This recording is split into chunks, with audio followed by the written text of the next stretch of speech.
Haay akkam jirta nagaan siif haa ta'u. Laantarni jedhama maqaan aappichaa jechuudha. Viidiyoo isaa tiiktookii irratti poostatuuf hojjedheen ture garuu hin poostotne. Kunoo kanadha jechuudha. Laantarni jedhama. Amma dileet godheetiniin እንደገና dhaqee banee si agarsiisaa jechuudha. Amma dileet godheen jira.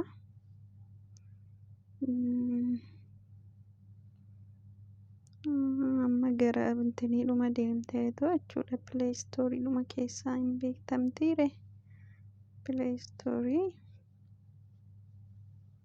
tuqee achii booddee as dhufeetan sarchi godhee argadhaa jechuudha. Laantarni VPN jedhee jira. Akka ittiin hogganaa fidu. Kun akkasittiin laantarni kana naa fidaa isa booddee nan banaanii jechuudha. Kan open godhaa.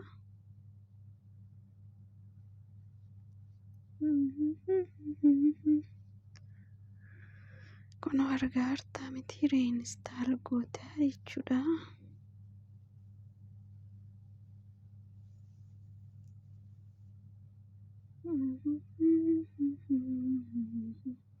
Kunoo silkiin koo faxaanyii dhagaa.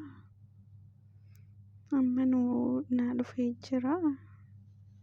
Instaal ta'ee jira. Achi openin jedhaan. Isaan booda I accept jedhaan. Achiin akka kana godhee naa fidee jira. Isaan booda ishee kana dhaqeetan pirees godha.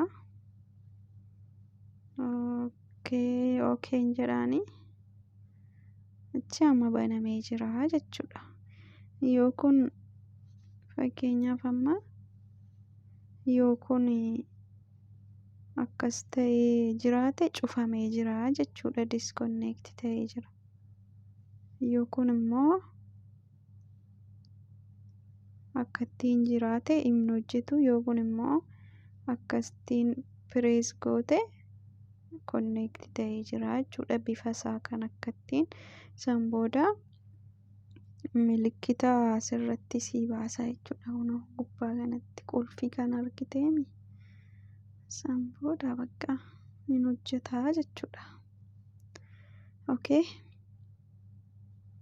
Waan akkasiitii buufadhuutii itti fayyadamee. Yaalla.